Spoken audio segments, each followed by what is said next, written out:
தெள்ளிய ஆளின் திருபழத் தொருவிதை தென்னீர் கயத்து சிறுமீன் கிணங்கினும் நுண்ணிதே ஆயினும் அண்ணல் யானை அணிதேர் புறவி ஆட்பெரும் படையொடு மன்னர்க்கிருக்க நிழலாகுமே. அதாவது ஆலமரத்தின் பழத்தின் விதை ரொம்ப சின்னதா இருக்கும். அது கிணையினும் மீன் வயிற்றுல இருக்கிற கிணையினும் ரொம்ப நுண்ணியதா இருக்கணும். அது மரமாகி பெருசானா அண்ணல் யானை, ஒரு அரசன் தங்குவதற்கு அண்ணல் யானை அணிதேர் புரவி ஆட்பெரும் படையோடு, இந்த மன்னர்கள் ஆட்பெரும் படையோடு அங்க தங்குறதுக்கு நிழலாகும். அணிதேர் புரவி ஆட்பெரும் படையோடு மன்னருக்கு இருக்க நிழலாகுமே. தேம்படு பனையின் திரள்பழ தொருவிதை வானுற ஓங்கி வளம்பெற வளரினும் ஒருவருக்கு இருக்க நிழலாகாது. பனம்பழம் பெருசா இருக்கும். அந்த கொட்டை அது மரமாகி பெரிய உயரமா வளர்ந்துருக்கும். ஆனா ஒரு மனிதன் போய் அங்க இருக்க நிழல் இருக்காது. அதான் ஏம்படு வனையின் திரள்பழ தொருவிதை வானுற ஓங்கி வளம்பெற வளரினும் ஒருவருக்கு இருக்க நிழலாகாது.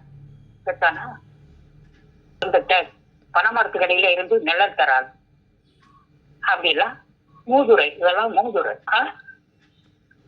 இதோட நீதி என்ன? மனிதன்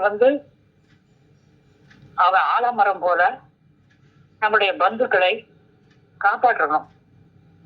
அதான் கிளங்களை தாங்கணும். பனைமரம் மாதிரி ஒருத்தருக்கும் உதவாம இருக்கக்கூடாது அப்படிங்கிறது ஒரு நீதி, வேற ஒண்ணும் இல்லை.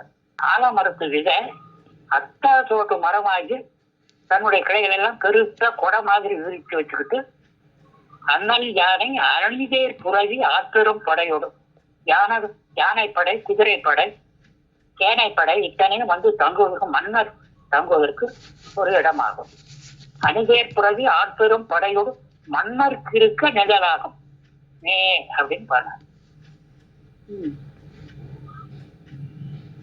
கந்தாமரையினுடன் பிறந்து தந்தேன் நுகரா மந்துவான் வந்தே கானகத்திடையிலிருந்து வந்தே கமல மது உண்ணும் பண்டே பழகி இருந்தாலும் அறியார் புல்லோர் நல்லோரே கண்டே கழித்தும் குறவாடி தம்மர் கலப்பர் கற்றோரே. அதாவது தாமரைக்கடியிலேயே அந்த குளத்துல தாமரை இருக்கும், அதுக்கடியிலேயே தவளை மண்டூகம் தவளை இருக்கும். ஆனா அந்த தாமரையில இருக்கிற குளிர்ச்சி பொருந்திய தேனை அது குடிக்கிறதுக்கு தெரியாது.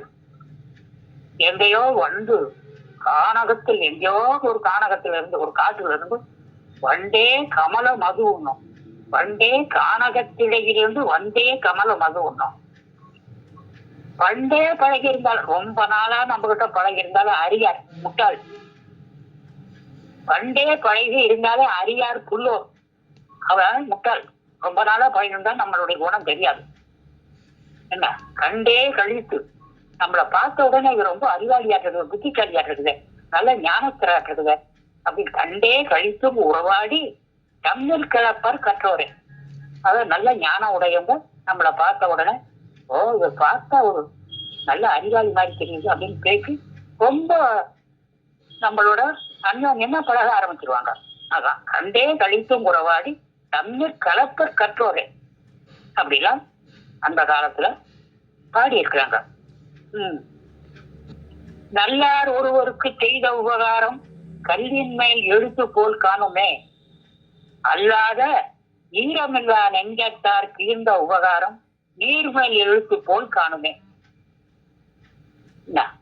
நல்லவங்களுக்கு உபகாரம் செஞ்சா அந்த கல்வியில எழுத்துனது எப்படி எழுதி வச்சோமோ அது காலங்காலத்துக்கும் நினைச்சுக்கிட்டு இருப்பான்.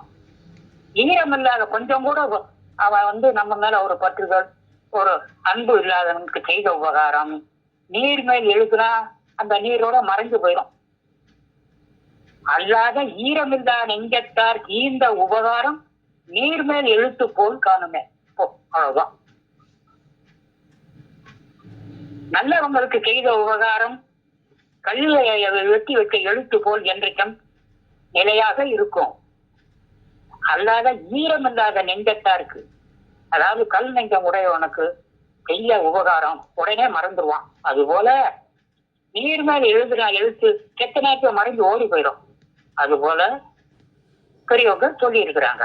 இது நம்ம பார்த்து யாருக்கு நல்ல உபகாரம் செய்யணும், யாருக்கு செய்யக்கூடாது அப்படிங்கிறது ஒரு நீதி. அவ்வளவுதான்.